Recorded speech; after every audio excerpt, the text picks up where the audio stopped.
And next thing is, they work hard to do what is right. အဲ့တော့ဒီခေါင်းဆောင်တဲ့သူတွေသူတို့မှန်တယ်လို့ယုံကြည်တဲ့အရာကိုတကယ်စူးစမ်းပြီးလုပ်တယ်ဆိုတဲ့သဘောတရားပါရှိတယ် We all work hard. အကောင်လုံးလို့စူးစမ်းကြပါတယ် Very often I ask people, what is working hard? အဲ့တော့ခါရဲကျွန်တော်များမှာကျွန်တော်မေးကြည့်တယ်လုပ်စူးစမ်းတယ်ဘာကိုပြောရလဲ Can you tell me what is working hard? လုပ်စူးစမ်းတယ်ဘာကိုပြောရလဲ Yes working day and night non-stop Okay? day and night non-stop Working hard is hard working, right? လုပ်စူးစမ်းဆိုတာဘယ်လိုခက်ခဲတဲ့အလုပ်ပါပဲတဲ့ But when you study these leaders, the working hard is not hard working,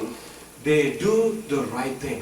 အဲ့တော့ဒီခေါင်းဆောင်တွေကိုကြည့်တဲ့အခါမှာကျတော့အလုပ်စူးစမ်းတယ်ဆိုတော့သူတို့ခက်ခဲတဲ့အလုပ်မဟုတ်ဘူးသူတို့လုံးဆောင်ရမယ့်အရာကိုလုပ်နေခြင်းပဲဖြစ်တယ် It is very different. Doing the right thing is different from working hard. အဲ့တော့မှန်တဲ့အရာကိုလုပ်ခြင်းနဲ့နော်အလုပ်ကိုပြင်ပစူးစမ်းပြီးလုပ်နေခြင်းနဲ့မတူပါဘူးခင်ဗျာ You know, when I was a young boy, I wanted to speak in English. အဲ့တော့ကျွန်တော်ငယ်ငယ်တော့ကျွန်တော်အင်္ဂလိပ်စကားပြောချင်တယ် You know, I study my English papers. အဲ့တော့ကျွန်တော်အင်္ဂလိပ်စာတွေကိုကြည့်တယ်လေ့လာတယ် For example, if I have to sing this song, I will enter his gates with thanksgiving in my heart.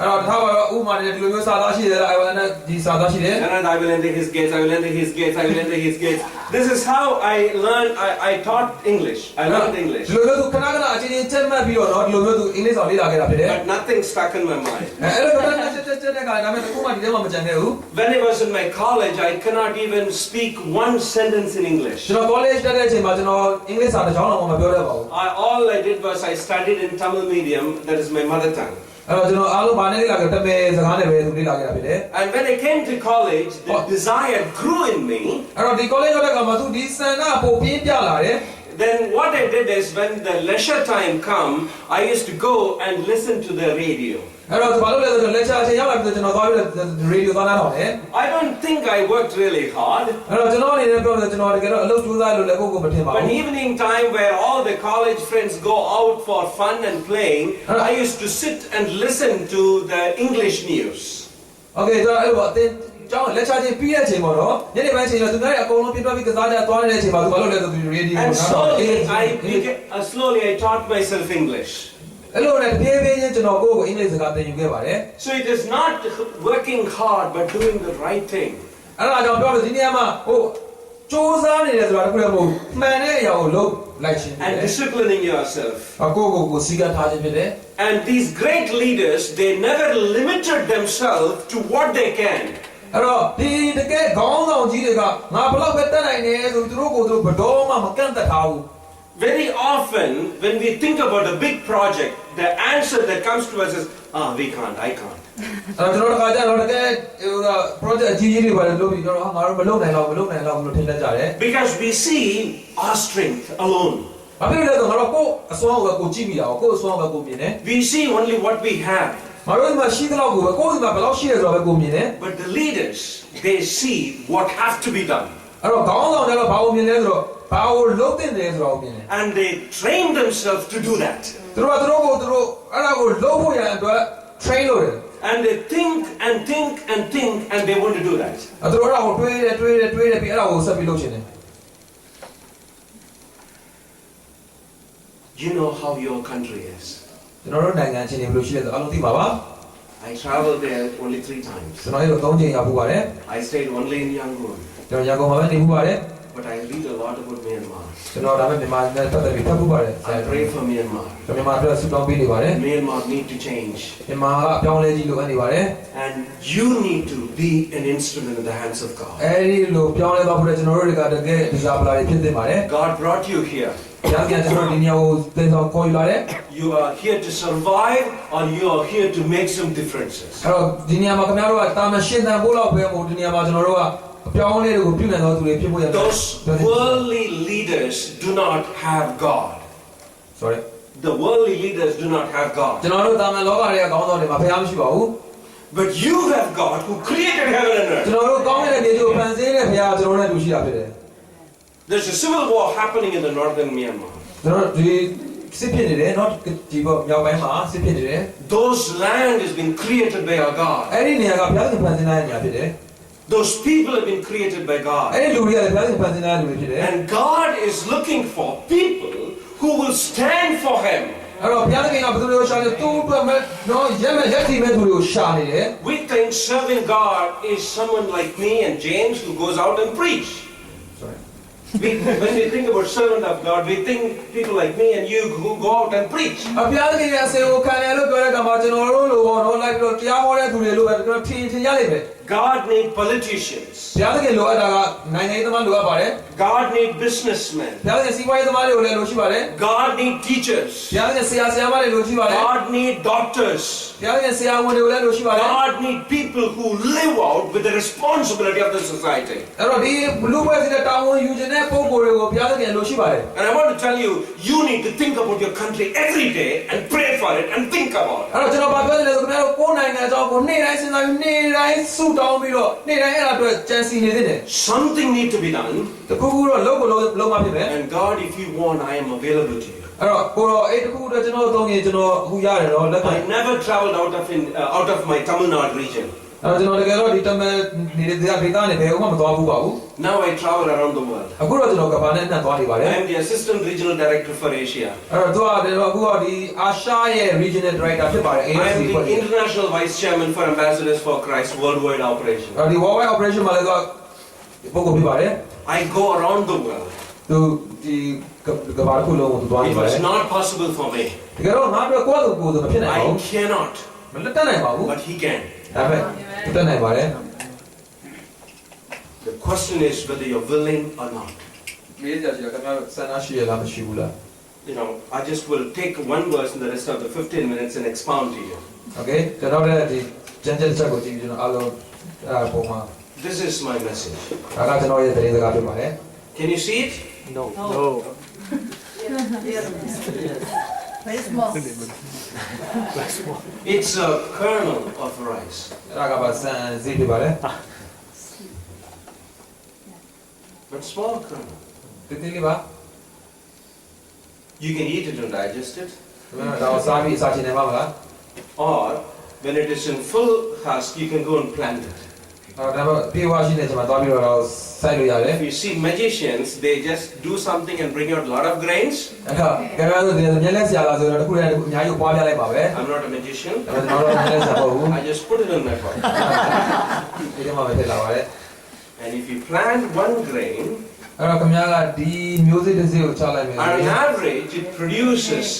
600 grains to 1,400 grains in one rice plant. အဲ့တော့ဒီမျိုးစေ့ဒီစပါးလေးတစ်စေ့ကိုချလိုက်ရင်ဒါကလည်း600နဲ့1000ကျော်လောက်တဲ့စပါးမျိုးစေ့ဒီတစ်ပေမှာတစ်စေ့ကိုအများကြီးပွားများလာနိုင်တယ်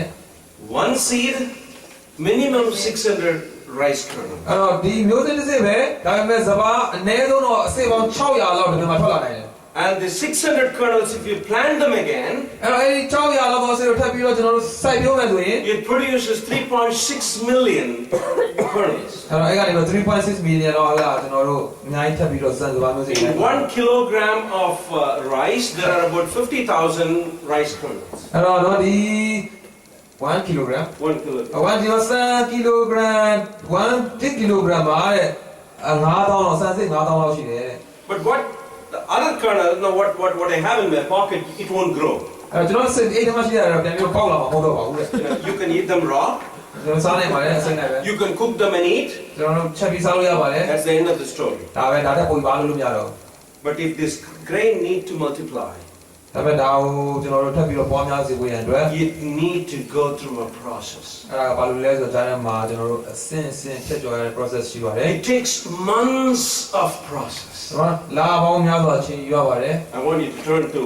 John chapter 12 verse 24. ယောဟန်ခန်းကြီး7အငယ်24ကြည့်အောင် I want you to read it in your language. ကျွန်တော်မြန်မာစကားနဲ့ပဲဖတ်စေချင်ပါတယ်ယော7 24 Yeah, 12, 24.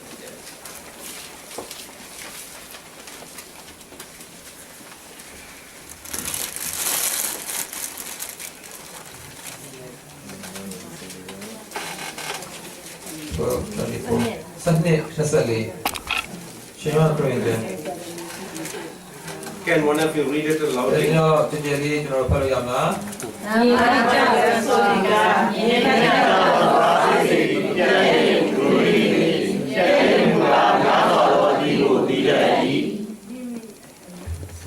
Okay? Here the one verse, Jesus speaks about the kernel of wheat falling and dying and multiplying. ယေရှုပြောနေတဲ့ဒီညမှာပြောနေတဲ့အကြောင်းအရာကတော့စပါးမျိုးစီကြတယ်ပြိုလဲပြီးတဲ့အခါမှာပေါက်ပွားလာပွားများလာတဲ့အကြောင်းဖြစ်တယ် When you go to a tourist places, tourist tourists, ကျွန်တော်တို့ tourist တွေလည်းပဲတော့နေရာသွားမယ်ဆိုရင် in India, အိန္ဒိယနိုင်ငံမှာ what they do is they write your name on a rice. အဲ့ဒါဘာလို့လဲဆိုဒီစံစည်းပေါ်မှာခင်ဗျားတို့ရဲ့နာမည်ကိုရေးပေးတယ် Have you seen them? တွေ့ဘူးလား And then they put it in a small bottle with some liquid, ပြီးတဲ့အခါမှာတို့ကအဲ့ဒီရေထဲလာတဲ့ပလင်းလေးနဲ့မိုက်စံစည်းလေးကိုထည့်ထားတယ် and you can keep it in the house forever. အဲ့တော့ခင်ဗျားကလည်းအိမ်မှာသိမ်းထားလို့ရတယ်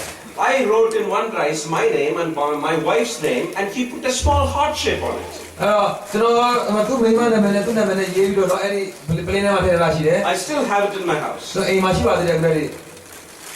What is it useful for? အဲ့ဒါကဘာလို့အသုံးကြလဲ Nothing. Very often we Christians are like that. ကျွန်တော်ချင်းချင်းတော့ကျွန်တော်ခရစ်ယာန်နဲ့အဲ့ဒီလိုဖြစ်နေတယ်တဲ့ We want to write Christian, ကျွန်တော်တို့ဒီမှာခရစ်ယာန်ဆိုတဲ့နာမည်တက်ချင်တယ် we want to write some promise verses, အဲဒီမှာကျွန်တော်ဂတိတော်တွေရေးချထားခြင်းနဲ့ and we want to stand like that. တရားနဲ့မတက်ရပြီးနေခြင်းနဲ့ Me, my God, me, my family. ငါရဲ့ငါဖရားရဲ့ငါမိသားစုရဲ့ They don't grow. တို့ကထပ်ပြီးတော့ပွားများခြင်းမရှိဘူးကြီးပွားခြင်းမရှိဘူး It's good to be in the showcase. ဒါကလည်းကျွန်တော်တို့ showcase လေးမှာနေရတယ် You know what they do when the country suffer? နိုင်ငံကြီးဒုက္ခရောက်နေကျွန်တော်တို့ဘာလုပ်လဲ When there is a bad politician, နိုင်ငံရေးသမားတွေပြတ်မားရင်းတဲ့ကောင်ဘာလုပ်လဲ they always say that he's bad, she's bad, he's bad, she's bad, everybody is bad. ဘာလဲသူကမကောင်းဘူးလူမကောင်းဒီလူမကောင်းဒီလူမကောင်းဒါပဲလည်းညှိုးပဲထုတ်တယ် Back, and they will stand as a showpiece. တဲ့ကောင်မှာပြ Praise the Lord. တယ်ချီးမွမ်းခြင်းတွေလုပ်နေတယ် They know all the songs, သူတို့ချင်းအောင်လုပ်သိတယ် they know how to worship, သူတို့ဘလို့ဝတ်ပြီးကိုရ they တ know ယ် how to pray. ဘလို့စတော်မြတ်သိတယ် It's all about me, and my family. ဘာပဲလဲဆိုငါရဲ့ငါအတွက်ရဲ့ငါမိသားစုရဲ့ And Jesus says, the wheat should fall and die. အဲ့တော့ဘာပြောလဲဆိုတော့တကယ်ရှိပါဒီမျိုးစေ့ကကြပြီးတော့ပြိုပြက်ရမယ် Only if you can think about those, 600 grain of wheat, you will die. အဲ့တော့သူများတော့ဒီစပါးမျိုးစေ့အစစ်600အတွက်စဉ်းစားမယ်ဆိုရင် If တော့ပြရမယ် you think about only yourself, you will never die. အဲ့တော့ခင်ဗျာကိုယ့်အတွက်ပဲကိုယ်စဉ်းစားနေမယ်ဆိုဘယ်တော့မှသေလာမှာမဟုတ်ဘူး How can I produce 600 more Christians? အဲ့တော့ကျွန်တော်တို့နောက်ခရစ်ယာန်နောက်ရောက်600လောက်ဘယ်လိုမျိုးငါတို့ပွားများလောက်လုပ်ရမလဲ How can I saturate the Christian message and the gospel in my land? အဲ့တော့ငါရဲ့နေပြည်မှာငါဒီဘုရားသခင်ရဲ့ကောင်းတဲ့သတင်းစကားကိုဘယ်လိုမျိုးဖြန့်ဖြူးနိုင်မလဲ Help me, Lord. ဘုရားသခင်ကိုကြီးပါ Help me, Lord. ဘုရားသခင်ကိုကြီးပါ I want to be available to you, Lord. ကိုတော့သုံးရင်ခိုင်းခံမှုအစင်းသိရှိတယ် You want me to be a pastor? I will be there, Lord. ဟုတ်ကဲ့ပါစာဖြစ်စေခြင်းပါစာလုပ်မယ် You want me to be a missionary? I'll be there, သာ Lord. သနာပြုစာဖြစ်စေခြင်းသာသနာပြု You လုပ်မယ် want me to be a politician? I'll be there, Lord. နိုင်ငံရေးသမားဖြစ်စေခြင်းနိုင်ငံရေး You သမား want လုပ်မယ် me to be a doctor? I'll be there, ဆ Lord. ရာဝန်ဖြစ်စေခြင်းဆရာဝန်လုပ်မယ် You want me a scientist? I'll be there, သိ Lord. ပ္ပံပညာရှင်ဖြစ်စေခြင်း But I want to be a blessing in my country, ဘာ Lord. ပဲဖြစ်ကျွန်တော်နိုင်ငံအတွက်တော့ကောင်းကြီးပင်ကကျွန်တော်ဖြစ်စေတယ် The process begins. အဲဒီမှာကျွန်တော်တို့ရဲ့အစီအစဉ်စတယ် He will take you. ခင်ဗျားတို့ဘုရားသခင်ယူမယ် He will carefully preserve you. ခင်ဗျားတို့သေသေးချာချာစောင့်ရှင်းမယ် And He will plant you. ခင်ဗျားကိုသေသေးချာချာ You know, one more ပြောပေးမယ် One more thing, if the kernel, inside kernel, it is good for nothing. You need to have the complete kernel of wheat. That is the husk and inside part, everything together. အဲ့တော့ဒီဆန်မျိုးစစ်စပါးမျိုးစစ်ပြောတဲ့အခါမှာဒီအထက်ကဆန်ကြီးပဲယူလာလို့မရဘူးပေါ့အခွန်တွေပါလေပါရှိမှစိုက်လို့ရမှာ Yeah, if I put this rice in the water, after some time it will get rotten. အဲ့တော့ဒီဆန်ကိုကျွန်တော်ရေထဲခေါက်လိုက်ခဏလေးနဲ့ပုတ်သွားမှာပဲ But the complete rice, complete wheat with its husk, you need to commit yourself to God. အဲ့တော့ကျွန်တော်တို့ဒီမှာလာလုံးဝစပါးမျိုးစစ်တစ်ခုလုံးဖြစ်နေရမယ်နော်စပါးမျိုးစစ်ပေါ်များအဲ့ဒါကြောင့်ကျွန်တော်တို့ကလည်းကျွန်တော်စိတ်ရောကိုယ်အလုံးမနော်စိတ်ရှိသမျှနဲ့ It's not only the heart, နှလုံးသားတစ်ခုတည်းမဟုတ်ဘူး it is everything. အားလုံးပါတယ် The books you read,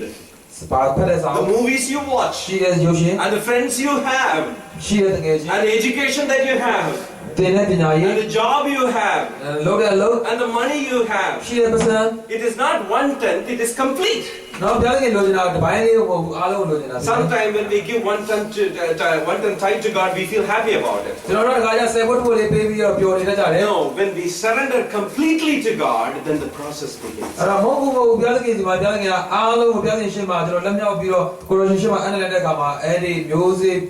စိုက်ပျိုးခြင်းစီစဉ်စပါတယ် Take me and use me, Lord. အဲ့တော့ကိုရိုကျွန်တော်ကိုယူကျွန်တော်အသုံးပြုပါ You know, I was a failure in my school. အဲ့တော့ကျွန်တော်ပြောမယ်ဆိုကျောင်းတက်တော့ကတော့တကယ်အရှုံးသမားပဲ 6th, 7th, 8th, 9th grade, I got only about 35 marks total. 6တန်း9တန်း10တန်း9တန်းမှာတော့အမှတ်35မှတ်လောက်ပဲရတယ် You know, so I failed in all the subjects. ကျွန်တော်စာမိုးပဲဘာသာရင်းချတယ် I was in a boarding school. အဲ boarding school မှာတက်တယ် So my responsibility is to wash the toilets. အဲ့တော့ကျွန်တော်ရဲ့တာဝန်ကဘာလဲဆိုအင်တာဆေးဖို့ပဲ I was beaten up, I was into gangs, and I wanted to commit suicide at one point of အဲ့ time. တော့သူလည်းဂိုင်းတွေဘာတွေမှလည်းပါဝင်ခဲ့ဘူးလေအဲ့တော့ပြီးတဲ့အခါမှာတစ်ခေါက်တော့သူကသူတက်သေးဖို့သူကြံစီဘူးလေ I couldn't do anything. ဘာမှမလုပ်တတ်ဘူး But when I accepted Jesus, ဒါပေမဲ့ယေရှုလက်ခံတဲ့အခါမှာ slowly things begin to change. ယေရှုလက်ခံတစ်ခုပြီးတစ်ခုဖြည်းဖြည်းချင်းပြောင်းလဲလာတယ် And when I finished my MBA, I finished with a university gold medal. အဲ့တော့ MBA ကိုပြီးတဲ့အခါကျတော့ကျွန်တော်တော့ကျောင်းကပေးတဲ့ရွှေတံဆိပ်ဆုနဲ့ဟိုပြီးခဲ့တာဖြစ်တယ် And then I was working for some time, got married, အဲ့တော့ပြီးတဲ့အခါမှာအလုပ်လုပ်ရင်းနဲ့သူအိမ်အောင်ကြတယ် and my wife is a master's in chemistry. အဲ့တော့သူ့အမျိုးသမီးကတော့ chemistry ဘာသာရေးမှာမဟာဘွဲ့ရလာတယ် And then we both decided to serve God. He said, God, you take and use whatever you want. အဲ့တော့ပြီးတဲ့အခါမှာသူတို့နှစ်ယောက်ဆုံးဖြတ်လိုက်တယ်ပြတဲ့ငါတို့အသုံးပြုပါကိုရရှင်ချိုက်တဲ့နေရာမှာချိုက်လို့အသုံးပြုပါ We thought, me, my wife, and my daughter, we are going to serve God happily. အဲ့တော့ကျွန်တော်တို့တမိသားစုလိုပြတဲ့ကိုဒီပျော်ရွှင်သွားတဲ့စေကမှုတဲ့ဆုံးဖြတ်ခဲ့တယ် The process began the very first month my daughter died. အဲ့လိုစားတဲ့အချိန်မှာပထမဆုံးလောက်မှာသူ့ရဲ့ကလေးလေးယောက်ဆုံးခဲ့တယ် There was nobody to help us. I had to dig the pit and bury my child, and we began our walk. အဲ့ဘယ်သူမှကိုညီမသူမရှိတော့သူကိုယ်တိုင်ပဲကျွင်းတူးပြီးသူကိုယ်တိုင်တမီးကိုမြုပ်ခဲ့ရတယ် And we began to go through a lot of difficulties. အများကြီးကခဲလေးကြုံခဲ့ရပါတယ် And I said, Lord, we won't turn back. ကိုရောပြောကိုရောကျွန်တော်တို့ဘယ်တော့မှနောက်ပြန်လှည့်မှာမဟုတ် Have your way, Lord. ဘူးကိုရောရဲ့အလိုတော်တိုင်းဖြစ်စေပါ I couldn't understand. ကျွန်တော်အကုန်လုံးနားမလည်နိုင်ဘူး It was painful, အဲ့ဒါကနာကျင်နေနာကျင်စရာပဲ but God was with us. ဒါပေမဲ့ကျင်းတည်တဲ့ကိုရောပြတ်ကန်ကျွန်တော်လည်းတွေ့ရှိတယ် The days went by. အလုံးနဲ့တနေ့ပြီးတနေ့ဖြစ်သန်းလာတယ် You know, the God began to prune us and make us pure. အဲ့တော့ဘုရားသခင်ကကျွန်တော်တို့ဖြည်းဖြည်းနဲ့စစ်တန်းစင်လာတော့ဘာလို့စစ်ကြောတန်းစင်လာတော့ကျွန်တော်တို့တန်းစင်အောင်လုပ်ပြီးတယ် The Bible says our faith is more precious than gold. အဲ့တော့ကျမ်းစာကဘယ်လိုပြောလဲဆိုတော့ကျွန်တော်တို့ရဲ့ယုံကြည်ခြင်းကရွှေထက်တန်ဖို့ရှိတယ် And our faith will be tested. ပြီးတဲ့အခါမှာအဲ့ဒီယုံကြည်ခြင်းကစစ်ဆေးမှုကိုခံရမယ် You may be getting riches or you may be getting poor. ခင်ဗျာချမ်းသာလာတာဖြစ်နိုင်တယ်ဆင်းရဲသွားတာဖြစ်နိုင်တယ် You may be healthy, you may become sick. ကျမ်းမာလာတာဖြစ်နိုင်တယ်ဖျားသွားတာဖြစ်နိုင်တယ် In all seasons, your faith must withstand. အဲ့ဘယ်လိုအခြေအနေမှာဖြစ်ခင်ဗျာရဲ့ယုံကြည်ခြင်းကကျွန်တော်တို့ရဲ့ယုံကြည်ခြင်းကယက်တီနဲ့ခိုင်မာတဲ့ယက်တီနေဖို့လိုအပ်တယ် When the wheat fall into the ground အဲ့တော့ဒီမြေကြီးပေါ်ကိုဒီစပါးမျိုးစစ်ကြားတဲ့အခါမှာ and the water and the soil begin to work in it. အဲ့တော့ဒီရေနဲ့ဒီမြေစီလွာကတခါအတူတွဲပြီးလုပ်လာတယ် The word of God and the spirit of God begins to work in us. အဲ့တော့နှုတ်ကပတ်တော်ဝိညာဉ်တော်ကကျွန်တော်တို့ရဲ့အတွင်းထဲမှာစတင်ပြီးလှုပ်ဆောင်လာမှာဖြစ်တယ် And if you are a real transforming Christian, you will have a desire to read the Bible every morning. အဲ့တော့ခင်ဗျားကတကယ်ပဲတကယ်ပြောင်းလဲပြီးတဲ့ခရစ်ယာန်တယောက်ဖြစ်မယ်ဆိုရင်ဒီနှုတ်ကပတ်တော်ကိုမနေ့တိုင်းစာနဲ့နေပါပဲ Nowadays, most of the young people, when they get up, they want to look at the device. Any Facebook message? အဲ့တော့ပထမဆုံးဒီကနေ့မှာတော့မော်လင်းလာတဲ့ပထမဆုံးကြည့်နေတော့ Facebook မှာဗာ message လာလဲဆိုတော့ကြည့်မိတတ်တယ် But every morning, you're drawn to read the Word of God. အဲ့တော့မနေ့တိုင်းမှာတကယ်ပဲနော်ဘုရားသခင်ရဲ့နှုတ်ကပတ်တော်ကိုဖတ်ဖို့ရန်အတွက်ဆွဲငင်ရခံရတာ Your heart is drawn to listen to the Spirit of God. နှုတ်ကပတ်တော်ဒီကျွန်တော်တို့နှလုံးသားကလည်းဝိညာဉ်တော်ဘာများပြောမလဲဆိုတော့နားထောင်ခြင်းနဲ့စာနဲ့တော့ရှိလာတယ် When the water and soil work on the wheat, အဲ့တော့ဒီရေနဲ့မြေစီလွာကမျိုးစေ့မှာအလုပ်လုပ်တဲ့အခါ and the same way, the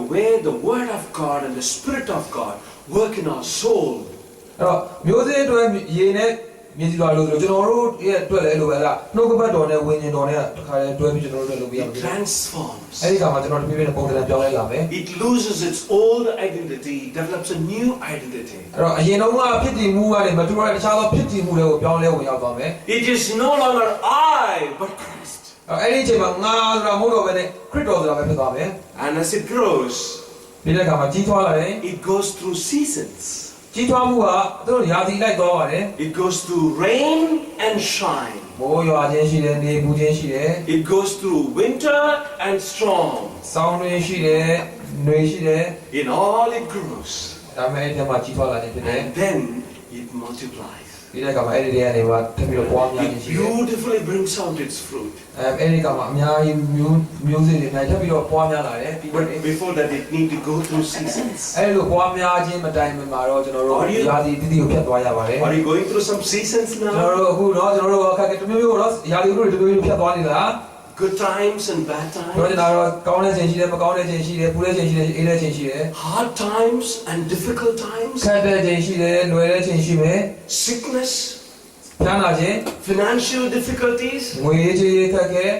You must know God is still working on you. ပြောနေတာတော့ခင်ဗျားတို့ထဲမှာပြောတဲ့အခုလည်းဆက်ပြီးအလုံးလုံးနေတာဖြစ်တယ် You're so precious to Him. အဲ့ဒါခင်ဗျားတို့ဖျားတဲ့ခင်တို့အရန်တန်မှုရှိသောပုဂ္ဂိုလ်များ He will not test you beyond your ability. ခင်ဗျားမခံနိုင်တဲ့စုံစမ်းခြင်းတွေဘယ်တော့မှပေးမှာမဟုတ်ဘူး There are times I get on my knees and say, Lord, when it will end, Lord? အဲ့ဒါကကြကျွန်တော်ပြောတယ်သူကကိုတော့ဘရောရက်ပါလေဒီကိစ္စကြီးဘရောပြီးပါလေ God, deliver me, Lord. ကိုတော့ကျွန်တော်အခုကဲပါ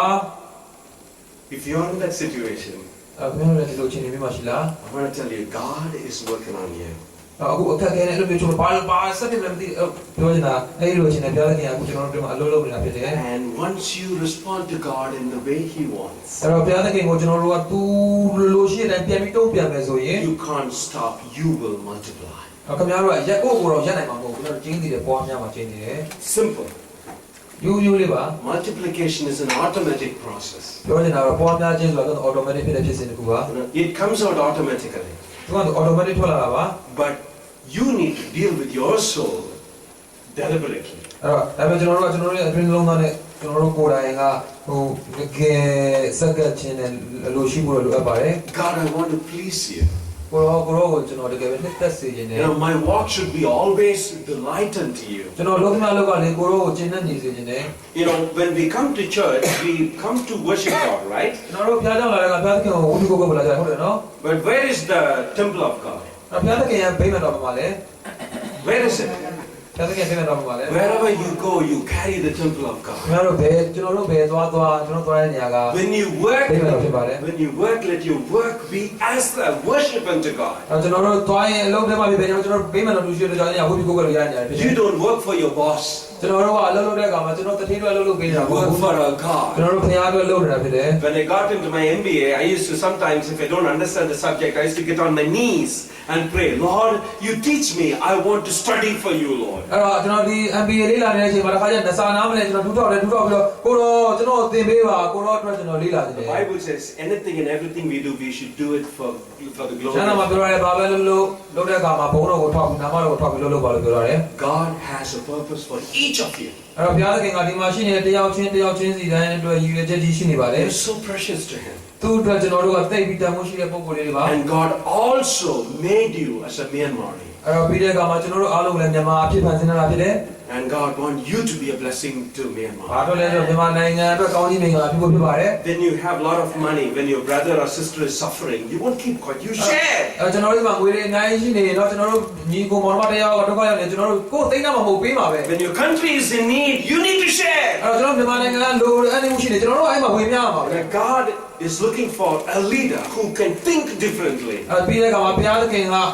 သူများနဲ့မတူတဲ့တွေးခေါ်မှုပုံစံရှိတဲ့ခေါင်းဆောင်တွေလို့ရှိနေ Think ပါတယ် like God ဖရားလိုတွေးပါ and think the way God does. အဲ့တော့ဘုရားသခင်လှုပ်ဆောင်တဲ့အရာတွေပေါ်မှာတွေးပါ God is counting on you. ဒါကခင်ဗျားကိုကြည့်နေ My တယ် time is up. I'll tell only one story and I'll be through. ကျွန်တော်ဇာတ်လေးတစ်ခုပြောပြရမယ် You know, when communism was coming into China, တရုတ်ပြည်ကိုကွန်မြူနစ်ဝင်တဲ့အခါ You know, there were a lot of small kings who were ruling China. အဲ့ဒီအချိန်မှာဘုရင်လေးတွေအများကြီးရှိတယ်သူတရုတ်ပြည်မှာဘုရင်နဲ့သူနေရာနဲ့သူ So from the northern part, the communist ideology was spreading through China. အဲ့တော့မြောက်ပိုင်းကနေပြီးတော့ဒီကွန်မြူနစ်အောက်ပိုင်းကိုပြန်ပွားလာတယ် So when the small kings, they found the people with the communist ideology, they arrest them, put them in prison, and they also killed them. အဲ့တော့ဒီကွန်မြူနစ်ဝါဒကိုယူလာတဲ့သူတွေကိုဒီဘုရင်တွေကဖမ်းပြီးတပ်ပစ်ကြတယ် And in the midland China, one young man, he's about 18, 19 year old, he was speaking about communism. အဲ့တော့တစ်ခါတော့အလဲပိုင်းလောက်မှာတော့ဒီလူငယ်လေး18 19လောက်ရှိတဲ့လူငယ်လေးကဒီကွန်မြူနစ်အကြောင်းကိုအားရပါရပြောလာတယ် He gathered the young people and he said, you see, the kings are all bad. We need social communism to save our အဲ့ land. တော့လူငယ်တွေအကုန်လုံးစုစည်းပြီးကြီးစမ်းမှဒီဘုရင်တွေအားလုံးကမကောင်းဘူးเนาะအဲ့တော့ငါတို့တွေအကုန်လုံးစုဝေးပြီးဒီကွန်မြူနစ်စနစ်ကိုတည်ထောင်ရမယ် And the information went on, the soldiers came and arrested him. အဲ့ဒါနဲ့အဲ့ဒီသတင်းပေါက်ကြားသွားတယ်ရဲစစ်သားတွေရောက်လာသူဖမ်းသွားတယ် And he was presented before the officers. ပြီးတဲ့ကောင်ကရာရှိတွေရှိမှသူ And they said, you young man, you're not going to talk about this anymore. အဲ့ဒါကောင်ကပြောတယ်မင်းလူငယ်လေးမင်းဒီအကြောင်းနောက်တစ်ခါထပ်မပြောရဘူး If you talk, we'll kill you. မင်းထပ်ပြောရင်တပ်ပြမယ် They whipped him. They whipped him. အတူကိုကြာဖို့နဲ့ရိုက်တယ် But he still said, I tell you, communism only can save our land. အဲ့တော့သူကဘာပြောလဲဆိုတော့ဒီကွန်မြူနစ်ကလည်းတခြားငါတို့ဘာမှမကင်နိုင်ဘူးလို့ပြော And တယ် they said, if you're going to insist on, we will kill you. အမင်းအဲ့ဒီအကြောင်းကဆက်ပြောငါတပ်မယ် And he says, I believe in communism. Only communism can save our land. အဲ့ဒါနဲ့ဘာပြောလဲဆိုတော့ငါကွန်မြူနစ်ကိုယုံတယ်အဲ့တော့ဒီကွန်မြူနစ်ကပဲကင်နိုင်တယ်လို့ဆက်ပြောတယ် So they decided to make a public show of him. အဲ့တော့သူ့ကိုဒီကလည်းလူရှိမှအစ္စလာမ်လုပ်ပြလိုက်ပါလားဆန်ပြလုပ်ပြနမူနာလုပ်ပြဖို့စဉ်းစားလိုက်တယ် They took him to the center square and they wanted to behead him and kill him. အဲ့တော့သူကလူလေကောင်ခေါ်သွားတယ်လူတွေပြည်သက်လည်းပါဒီကောင်ပြက်ပြီးတပ်ပြ And they gathered all the people around. လူတွေအများကြီးရှိတဲ့အချိန်လူတွေအကုန်လုံးဆုလိုက်တယ် His hands were tied. သူလက်ကိုကျိုးနောက်ပြန်ထုတ်ချလာတယ် And the local officer came and said, this is what will happen to all the people who are going to follow communism. အဲ့တော့အမှဒီလူကဒီဘအရာကြီးဘုရင်ရဲ့ဖွဲ့စည်းရတယ်ပြောတယ်ကဲမင်းတို့ကွန်မြူနစ်ကိုယုံတဲ့သူအားလုံးဒီလိုဖြစ်ရမယ် And then he gave an order to the soldier to kill him. ပြီးတဲ့အခါမှာသူကစစ်သားကိုအမိန့်ပေးလိုက်တယ်တပ်ပြစ် The soldier took the sword and was walking towards him. အဲ့ဒါနဲ့ဓာတ်ကိုကင်ပြီးတော့စစ်သားကလည်းသူ့စီသွားတယ် This young man with his hand bound, he looked straight into the eyes of the soldier and said this. အဲ့လူငယ်ကလည်းတခါတည်းစစ်သားကိုမျက်လုံးကိုတက်တက်ကြည့်ပြီးစကားပြောတယ် He said, I am dying for a cause for what you are living. ငါကတော့အကြောင်းရှိလို့ငါအသေးကပဲမင်းအောင်ဘာအတွက်ဆက်ပြီးအသက်ရှင်နေရတယ်လို့ပြောလိုက်တယ် I am dying for a purpose for what you are living. ငါကတော့ရည်ရွယ်ချက်ရှိနေတဲ့အခုအသေးကလည်းမင်းအောင်ဘာအတွက်ဆက်ပြီးအသက်ရှင်နေမှာလဲလို့ His head was chopped off. အဲ့သူ့ရဲ့ခေါင်းကိုဖြတ်လိုက်တယ် He was dead. ပြေးသွားတယ် But today, China is a communist အဲ့ country. ဒီကနေ့တော့ China တရုတ်ပြည်က community ဖြစ်နေတယ် But you have a message which is much bigger and stronger and that can save the world. အဲ့တော့ကျွန်တော်တို့ဒီမှာရှိနေတဲ့တကယ်သတင်းစကားကပိုပြီးအများကြီးတန်မှာပိုပြီးတကယ်စစ်မှန်တဲ့သတင်းစကားဖြစ်တယ်ဒါကကမ္ဘာကိုကယ်တင်တဲ့သတင်းစကားဖြစ်တယ် Do you have the heart to stand for the truth? ခင်ဗျားတို့ကတကယ်ပဲဒီအမှန်တရားတွေယက်တည်ခြင်းနဲ့နှလုံးသားရှိကြရဲ့လား Do you have the commitment to stand for Jesus Christ and ယေ the ရှုခရ gospel? စ်ရဲ့ယက်တည်မယ်ဆိုတော့ဒီစိတ်ထားရှိတာရှိကြလား However you want me, Lord, I will go and do what you want me to ကို do. ရောအလိုရှိတဲ့ကျွန်တော်လုပ်ချင်တယ်လို့ပြောလို့စနေလား Totally surrender and submit everything to you. ကျွန်တော်အားလုံးကို correction နဲ့ပုံရတယ် correction နဲ့လက်မြောက်ပါတယ်လို့ Take me and use me. ကျွန်တော်ကိုအသုံးအလိုရှိတယ်လို့အသုံးပြပါယူပါ Unless a grain of wheat falls into the ground, it remains. If it dies, it multiplies. စပါးစီကမပြိုမပြတ်သေးဘူးမကွဲမပြတ်သေးဘူးမပွားနိုင်ပါဘူးကွဲပြတ်သွားတဲ့အခါမှာပွားများပါတယ် May God bless you. အဲ့ဒါကောင်းပြီပါတယ်